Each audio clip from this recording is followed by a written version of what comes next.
Pemirsa, spesial interview kali ini akan mendatangi Rumah Sakit Islam Yatopa di Kabupaten Lombok Tengah. Rumah sakit ini menjadi salah satu rumah sakit swasta yang kemudian lebih mementingkan aspek sosial dan profesionalitas dalam melayani pasiennya. Kita ingin melihat bagaimana fasilitas, bagaimana kesiapan rumah sakit ini dalam upaya menjaga protokol kesehatan dalam melayani masyarakat, melayani pasien. Kita ingin masuk ke dalam bertemu bersama Direktur Rumah Sakit Islam Yatopa dan Direktur PT-nya langsung. Siang, Pak. Oke.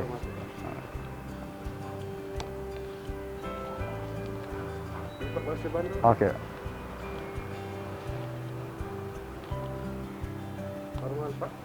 Oke, 36,5. Siap. Jadi kita bisa masuk. Ya, mari Pak. Terima kasih Pak. Siap.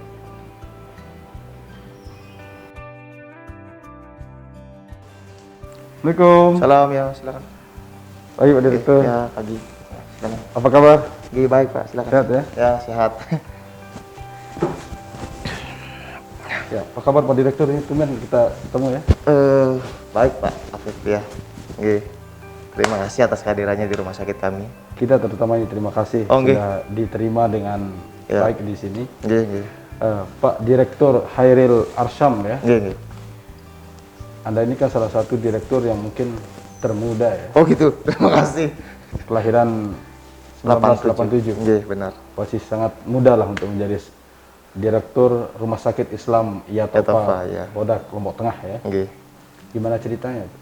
Cerita ya, menjadi direktur termuda ya. Iya, direktur termuda. Ini umur ya sekitar berapa? 36 lah 33 ya? Pak sekarang. 33. Ya. Terima kasih Pak Afif atas kehadirannya di rumah sakit kami. Perkenalkan dulu, nama saya Hairil Arsyam. Posisi saat ini sekarang dimandat sebagai Direktur Rumah Sakit Islam Yatopa. Untuk diketahui bahwa saya menjabat sebagai Direktur sejak tahun 2018. Di Februari pada saat itu, saya sudah dimandatkan sebagai Direktur Rumah Sakit ketika umur saya 31 tahun Pak. Hampir 2 tahun ya? Ya, kurang lebih sudah 2 tahun saya lewati sebagai Direktur Rumah Sakit Islam Yatopa. Seperti itu. Apa yang dirasakan dari sejak menjabat, kemudian setelah menjabat sampai saat ini jadi seorang direktur di waktu yang sangat muda? Waktu itu sudah menikah? Waktu itu sudah menikah Pak, ya. Umur saya sudah, saya menikah tahun 2015. Kemudian 3 tahun berikutnya saya dimandat sebagai direktur. Artinya sebelum menjadi direktur di sini tapi sudah melanglang buana dulu menjadi tenaga kesehatan. Oh gitu, ya. Saya cerita sedikit mungkin ya tentang karir saya di sini. Saya lulusan Universitas Muslim Indonesia di Makassar Pak. Ya, UMI Makassar. Saya lulus tahun 2011. Semenjak dari situ saya sempat PTT di Puskesmas di Sulawesi Selatan kurang lebih sekitar 1 tahun, kemudian diminta oleh orang tua untuk balik ke Lombok.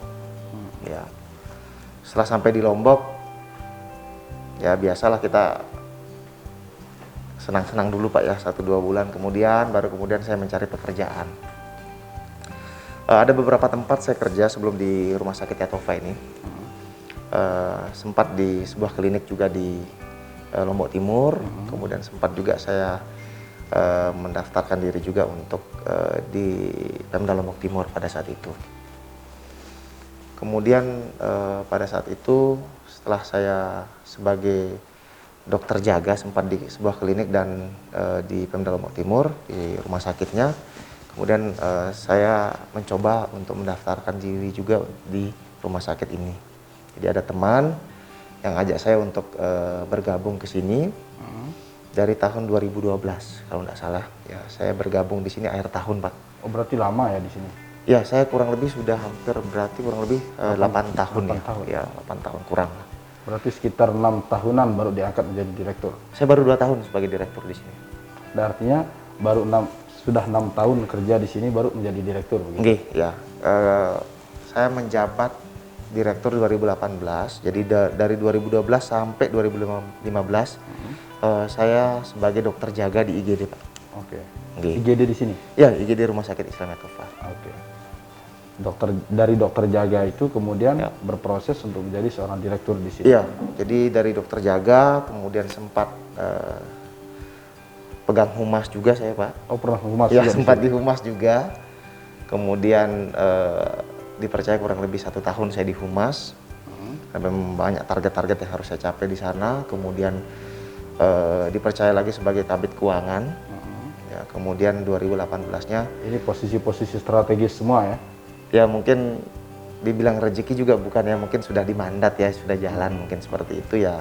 Kalau saya sih ketika atasan memberikan perintah, saya anti penolakan, Pak. Oke. Jadi ketika mungkin beliau mempercaya itu ya, saya selalu bilang ya saya berusaha dan saya akan kerahkan semua kemampuan yang saya punya. Oke. Dan pada akhirnya ditunjuklah di 2016 itu menjadi Direktur Rumah Sakit RSI Yatofa. Ya, benar. Kenapa pada waktu itu penunjukan kok bisa Pak Khairil, Pak Dokter yang ditunjuk untuk menjadi direktur? Apakah melalui penunjukan langsung atau pemilihan atau seperti apa model? Ya, jadi perlu mungkin Bapak ketahui bahwa rumah sakit ini kan rumah sakit swasta, Pak. Iya. Jadi semua yang berhubungan, dan ini belum go public. Kami memang di sini sampai saat ini masih swadaya, swadana, dan semuanya dikerjakan secara mandiri. Ya, pada saat itu 2018, kebetulan direktur sebelumnya ada kegiatan yang harus ditinggalkan. Jadi bukan karena ada persoalan atau apapun dengan pimpinan. Nah, yang bersangkutan harus meninggalkan rumah sakit. Nah, sehingga pada saat itu terjadilah kekosongan, sehingga ditunjuk sementara kepala bidang pelayanan pada saat itu. Posisi saya pada saat itu sebagai masih sebagai dokter jaga di IGD, ya koordinator lah saya di situ pada saat itu. Kemudian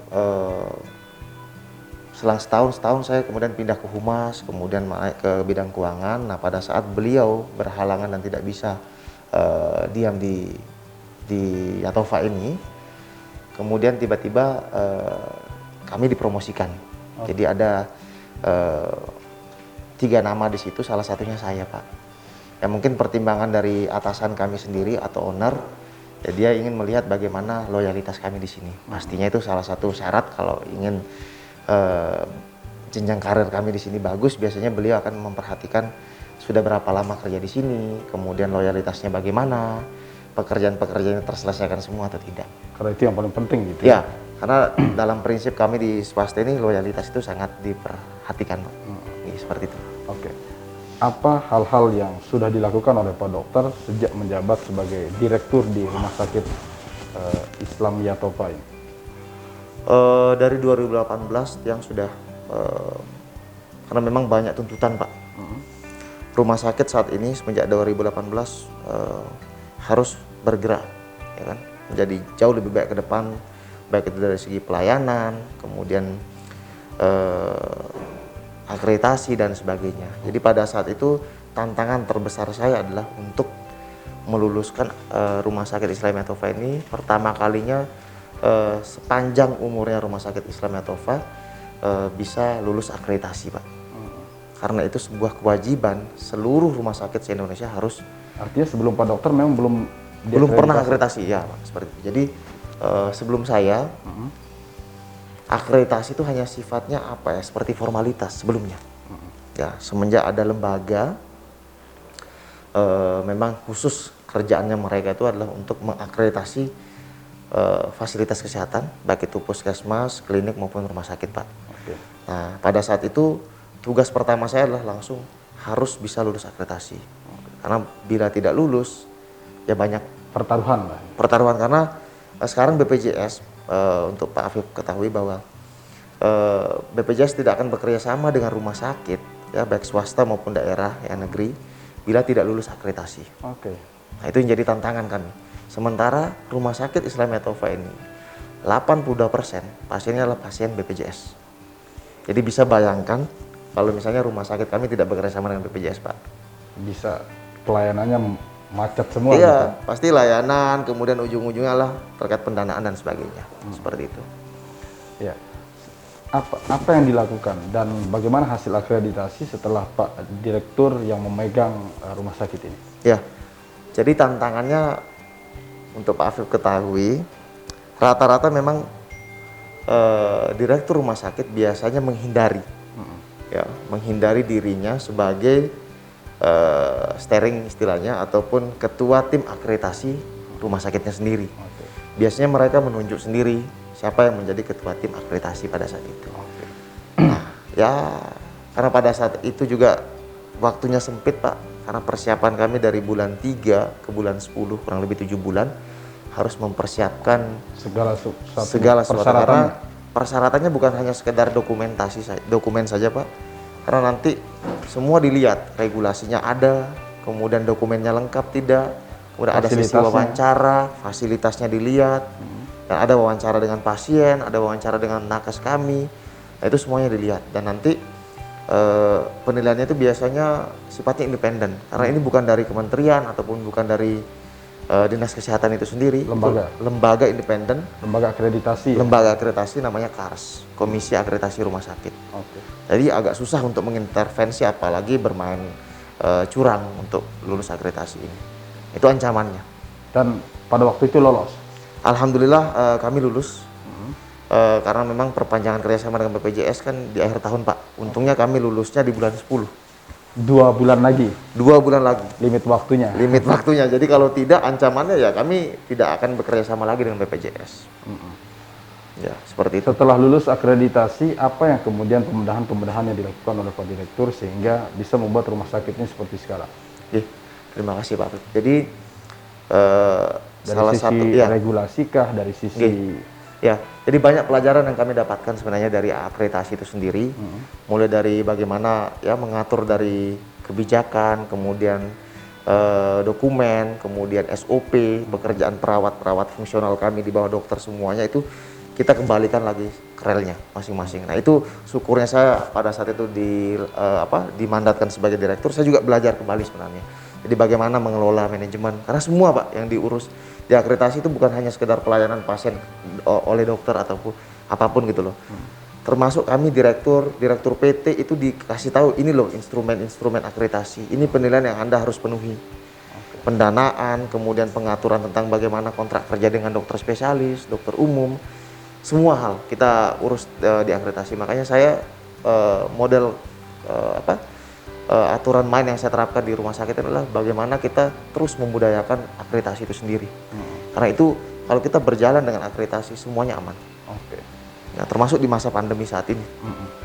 Nah, kalau kita bicara di masa pandemi ini, Pak Direktur, Yeah. tentu berbeda dengan apa yang sudah dirasakan di tahun-tahun sebelumnya, bahkan sebelum menjabat sebagai direktur dan sesudah menjabat sebagai direktur, karena ini mungkin hal yang sangat baru, tidak hanya bagi RSI atau Pak, tapi juga bagi rumah sakit pada umumnya dalam melakukan pelayanan. Seperti apa Pak Direktur membenahi dan mencoba mengikuti mencoba menyesuaikan dengan kondisi kita pandemi sekarang? Oke, terima kasih. Artinya begini Pak, COVID ini memang ujian buat kita semua.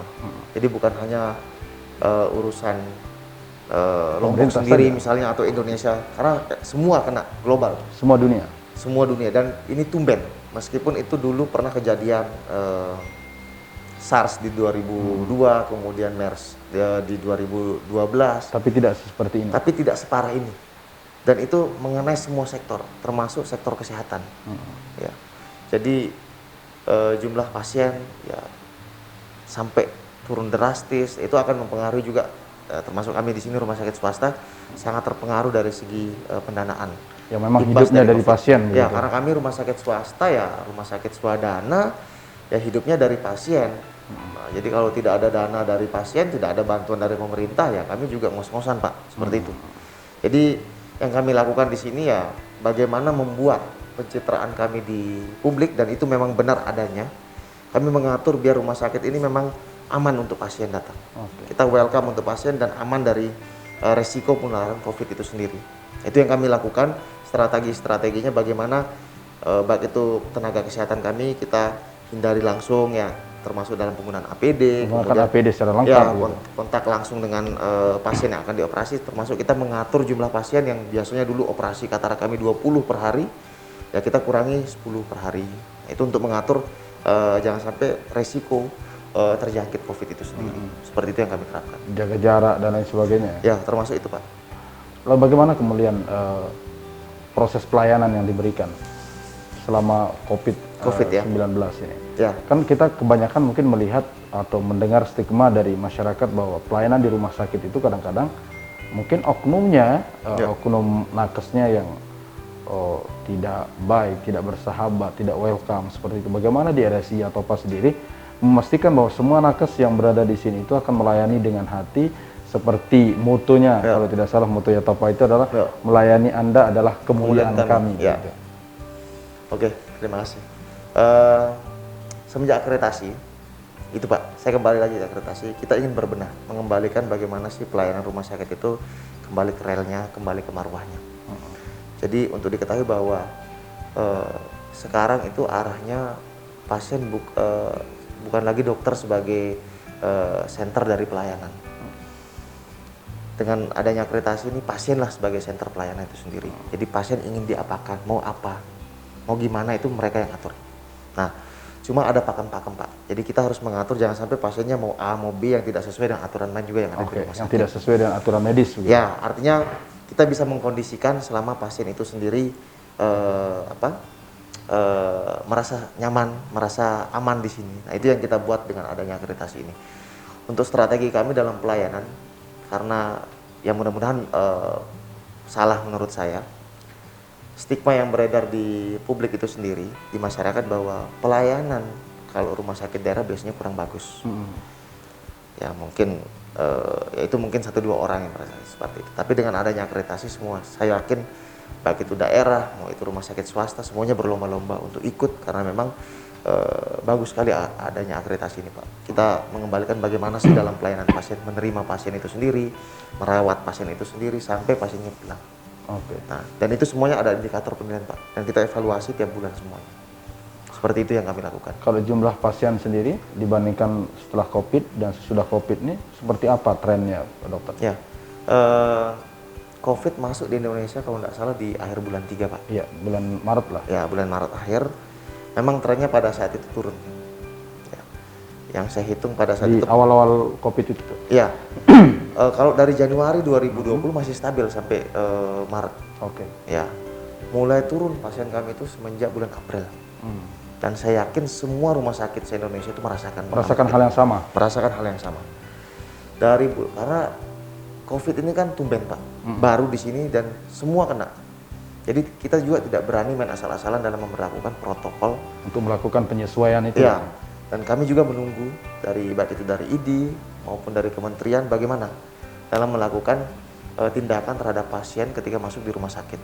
Ya, membatasi jumlah, kemudian menerapkan protokol kesehatan, ya, termasuk tadi memakai masker, kemudian melakukan pemeriksaan rapid antibody pada saat itu, kemudian kita mewajibkan mencuci tangan, kemudian menjaga jarak ketika di antrian rawat jalan. Seperti itu. Itu yang kami lakukan biar resiko penularan jangan sampai ada di rumah sakit kami.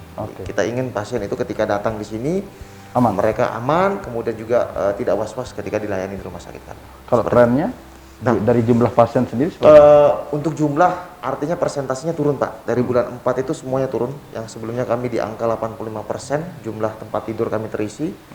Pada saat dari bulan 4 itu turun sampai ke 40%. 40%? Ya, 40%. Kalau sekarang? Ini kan hampir 1 tahun ini. Pada saat bulan 4 ke bulan 5, kemudian sampai habis selesai lebaran pada saat itu. Kemudian mulai semenjak diberlakukan new normal oleh pemerintah, itu kemungkinan di bulan 8 ya, kalau tidak salah bulan Agustus sudah mulai berangsur-angsur mulai pulih kembali, pasien sudah mulai rame, dan terima kasih kepada media sudah mulai mengedukasi juga bagaimana kita hidup di era new normal.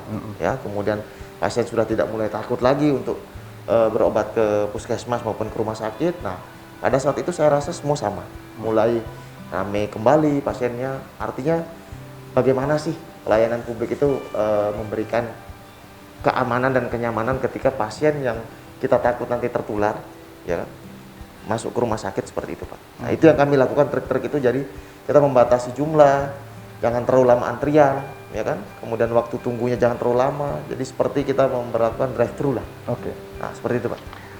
Pak Dokter, sebelum kita break ini ada satu pertanyaan lagi. Bagaimana kemudian cara Pak Direktur sendiri meyakinkan masyarakat bahwa karena banyak stigma di masyarakat pada kemarin-kemarin itu takut untuk datang ke rumah sakit untuk berobat. Oke. Terutama rumah sakit dinilai sebagai sarang, justru sebagai sarang penyebaran COVID-19. Oke. Terima kasih. Jadi kalau menurut saya semenjak diberlakukannya new normal di rumah sakit itu sendiri, khusus untuk rumah sakit kami pastikan aman. Aman. Ya, aman. Karena kami sudah menerapkan semua aturan protokol kesehatan, mulai mewajibkan, yang pertama adalah mewajibkan orang yang masuk di sini memakai masker. Tidak boleh ada orang yang masuk, siapapun itu, termasuk saya sendiri, masuk ke area rumah sakit harus menggunakan masker. Itu yang pertama, Pak. Kemudian yang kedua, kita harus mencuci tangan. Nah, gitu dengan menggunakan sabun, air mengalir maupun dengan menggunakan hand sanitizer. Kemudian ketiga, kita diwajibkan untuk menjaga jarak di sini. Nah, itu saya meyakinkan bahwa yang keempat, rumah sakit kami ini rumah sakit yang aman. Kami memang telah berdiskusi dengan owner dan dewan direksi. Kami tidak memberikan perawatan pada pasien COVID. Ya, meskipun mungkin ada pasien yang tersuspek ataupun tercurigai ke arah sana, kami biasanya langsung lakukan screening dan deteksi dini di IGD, Pak. Itu pun kita curigai misalnya dari puskesmas sudah koordinasi dengan kami di sini.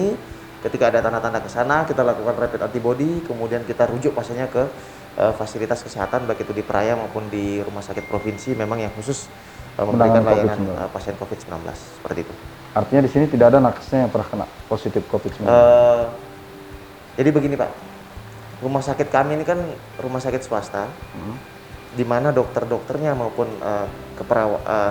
tenaga perawatnya bukan hanya definitif di sini, Pak. Oke. Ya.